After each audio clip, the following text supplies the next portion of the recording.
Senator साहब बहुत बहुत शुक्रिया साथ देने का। सर, अहम तरीन तारीखी ये फैसला है। पहली दफा एक इतनी तगड़ी एजेंसी के साबिक सरबरा को one of their own convict किया गया है। पहले पहल तो फरमाई दीजिएगा सर, कुछ क्लैरिटी चाहिए। 4 इल्जामात लगे हैं और लिखा गया है मुलजिम को तमाम इल्जामात में कसूरवार करार देते हुए उनको 14 साल कैद बामुशक्कत की सजा सुनाई गई है, लेकिन एंड में आखिरी लाइनों में कहा गया है कि मुजरिम के सियासी अनासर के साथ मिली भगत के जरिए दानिस्ता तौर पर सियासी इश्तियाल अंगेजी और अदम इस्तेकाम पैदा करना, इसके अलावा बाज़ दीगर मामलात में मुजरिम के मुलविस होने के मामले को अलहदा तौर पर निपटा जाएगा। तो ऊपर भी सियासी सरगर्मियां हैं लेकिन नीचे भी अलहदा निपटा जाएगा। तो जरा बता दीजिएगा, ये 14 साल का कोई ब्रेकअप है या ऊपर भी सरगर्मियां सियासी जो प्रूव हो चुकी हैं और मजीद और भी होनी है? बहुत शुक्रिया आपका। देखिए, सबसे पहले तो बहन आपको याद होगा कि 9 मई से 1 साल पहले मुझे निकाल दिया गया था, क्योंकि मैं इसी चीज से रोक रहा था। मैं खान साहब को कह रहा था ना जाओ, इस रास्ते वापसी नहीं होगी। मुझे निकाल दिया।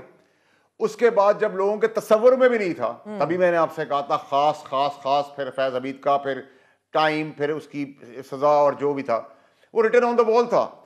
अब इसमें जो अभी चीज है वो याद रखें कि ये एक केस और 4 इल्जामात की सजा है 14 साल।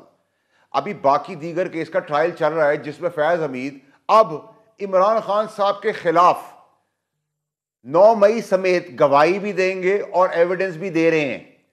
तो उसके बाद 9 मई के केस के अंदर नथी हो जाएंगे, शिकंजा इमरान खान साहब के इर्द गिर्द आ जाएगा। जो मैं तो बता रहा था पूछना चाह रही थी, और जो पार्टी से निकल गए कि 9 मई के मुकदमात इमरान खान के खिलाफ ज़ेरे समाअत हैं, फैसला आया नहीं है, मगर इसके अंदर अगर ऐसी कोई तजवीज़ साबित हो गई सियासी राब्तों की, सियासी कायदीन या लीडरान भी शामिल होंगे कि नहीं? तो आप मुझे खबर दे रहे हैं कि साबित हो चुकी हुई है और अब ये इनेविटेबल है कि इमरान खान साहब भी नहीं,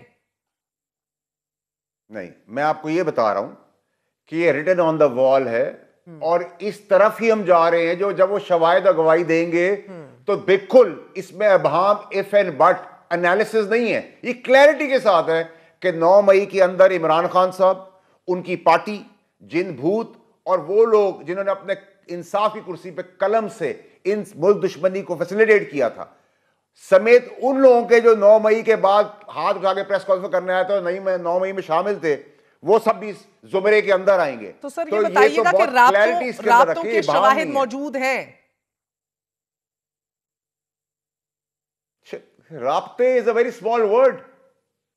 राब्ते is a very small word. ये तो बहुत छोटी सी बात आप मुझे कह रही हैं, पूछ रही हैं। मैं आपसे कह रहा हूं कि इस 9 मई के अंदर समेत जब वो प्राइम मिनिस्टर थे और ये DGISI थे, उस वक्त के भी इकदामात भी शामिल होंगे शवाहिद और गवाही के साथ। ये मेरी गवाही आपकी गवाही नहीं है, ये उस वक्त के तगड़े तरीन आदमी जो डबल पावर से चल रहा था, Faiz Hamid lieutenant general DGISI। वो वैसे ही बला होता है और वजीर आजम की पुष्पाई मिल जाए और गठजोड़ हो जाए तो वो डबल बला बन जाता है। और याद रखें कि ये सब की शुरुआत भी फैज हमीद जिस जगह के कोर कमांडर से, वहीं से शुरू हुई थी। अगर आप अपने आर्काइव से निकालें तो पहला धरना टाइप टेस्टर उन्हीं की कोर कमांडरशिप में, उन्हीं के ऑफिस के बाहर शुरू हुआ था। वहां से सब चीजें बिल्टअप हुई थी। तो मैं तो रोकता रहा ना, मैं तो रोकता रहा, लड़ता रहा, चीखता रहा, चिल्लाता रहा, नहीं माने। तो इसके अंदर अब अंजाम एनालिसिस हो जाएगा, ऐसा पॉसिबिलिटी। सेनेटर साहब, इमरान खान तो ये भी कह चुके हैं कि मेरा जनरल फैज हमीद की रिटायरमेंट के बाद उनसे कोई राब्ता नहीं रहा, लेकिन फिर उन्होंने ये भी कहा कि मुझे लगता है कि जनरल फैज हमीद को मेरे खिलाफ वादामाफ गवाह बनाया जाएगा और उनके खिलाफ बयान दिलवाया जाएगा और फिर उनका भी केस मिलिट्री कोर्ट की तरफ ले जाया जाएगा। सही कह रहे हैं खान साहब, सही उन्होंने समझा है? देखिए, सबसे पहली चीज ये कि जब कोई चीज करता है उसको पता होता है कि इसके फवायद क्या हैं और नुकसानात क्या हैं, नंबर 1। नंबर 2 ये कि खान साहब ने फैज हमीद को तो अपना सबसे बड़ा असासा करार दे दिया गया और फैज हमीद के अलावा उन्होंने दुनिया के हर आदमी को बुरा भला कहा है, हर आदमी पर अटैक किया है। क्यों? और ये जो फैज हमीद जो उनकी इस्तेमाल हो रहे थे, जो उनकी हदायत ले रहे थे, जो अवानों की चीज़ें मामला संभाल रहे थे, वो फैजू डार्लिंग जो थे और जो जिन बूथ थे, उनका मिल मिलाप की क्लैरिटी इससे ज्यादा क्या हो सकती है आपको कि कोर कमांडर जहां कहते फैज हमीद, वहीं से पहला टेस्ट चढ़ाई का वहीं से शुरू हुआ है। छोटी चढ़ाई थी, क्यों कैलकुलेटेड थी, वो आगे कोर कमांडर थे। और ये तो आप कहेंगे ना कि मेरा उससे कोई ताल्लुक नहीं है, वो तो खुद बताएगा, वो तो वो एविडेंसेस देगा जो किसी ने तस्वुर नहीं किया, क्योंकि फैज तो अपने घर में ही बात करता था, ईवल तो था वो, तो वो उसकी भी रिकॉर्डिंग, उसके भी शवाहिद रखता था, और ये रिकॉर्डिंग में मबनी शवाहिद नहीं है। और फैज की गवाही और शवाहिद देने से फैज की सजा में कमी नहीं होने जा रही, वो इंटैक्ट ही अपनी जगह के ऊपर। तो क्लैरिटी रखें कि आप इस शिकंजे के अंदर कोई बाहर ही निकल सकेगा। जिसका खच्चा था, जो मैं बोलता रहा, चीखता रहा, चिल्लाता रहा, रोकता रहा, वो हो गया। ठीक है, तो सर की बात है अब इस कन्विक्शन के बाद, और मजीद जो प्रोब अब किया जाएगा, क्या आप इमरान खान के खिलाफ मुकदमा फौजी अदालतों में चलते देख रहे हैं? देखिए, ये तो कबल वक्त है, शवाहिद के ऊपर है कि वो शवाहिद अगर फौजी इदारे से मुंसलिक हो गए तो इसको रूल आउट नहीं कर सकते आप। लेकिन अगर वो सिविलियन हद तक ही रहे, सियासी हद तक ही रहे, उसका नुकसानात, तो वो सिविलियन सेनेटर साहब, आपको वाजे कर दूं कि लाहौर कोर कमांडर हाउस पे हमला हुआ, पिंडी जीएचक्यू के बाहर जो है वो हमला किया गया। तो कहने का मकसद ये कि अगर ये शवाहिद सामने आते हैं तो सर कोई भी ऐसा आपका कमांडर जो है, कमांडिंग ऑफिसर जो है दोनों जगह का, पिंडी का या लाहौर का, तो वो तो दरख्वास्त दे सकता है अदालत में कि हमें हैंड ओवर किया जाए, कोई भी सिविलियन लीडर। सो इस तनाजुर में मैं कह रही हूं कि आप देख रहे हैं कि इमरान खान, क्योंकि अभी उनके खिलाफ 9 मई का जो ट्रायल है, नहीं कर रहे रूल आउट, फौजी ट्रायल हो सकता है इमरान खान का। मैं रूल आउट तो नहीं करूंगा इस पॉसिबल, यही पूछ रही हूं। क्यों? देखिए जी, अगर शवाहिद दे देता है और एक कोई पहला सिविलियन ट्रायल तो नहीं होगा ना, पॉसिबिलिटी तो बिल्कुल इट डिपेंड्स। नहीं है कि इमरान खान का मिलिट्री ट्रायल, ये नहीं हमारे सामने नहीं है। देखिए, रूल आउट तो कोई पॉसिबिलिटी नहीं कर सकता। अगर आपने मिसाल के तौर पर, अगर खुदा ना खास्ता अब्दुल गफूर ने कोई काम किया, उससे कोई फौजी को नुकसान हो गया, तो वो तो अब्दुल गफूर की तरफ आएगा ही ना, वो पाकिस्तान के किसी और कोर्ट में तो नहीं चल सकता। लेकिन वो तो डिपेंड करता है शवाहिद के आते हैं। और सर रूल आउट मैं कभी भी नहीं करूंगा इस पॉसिबिलिटी को।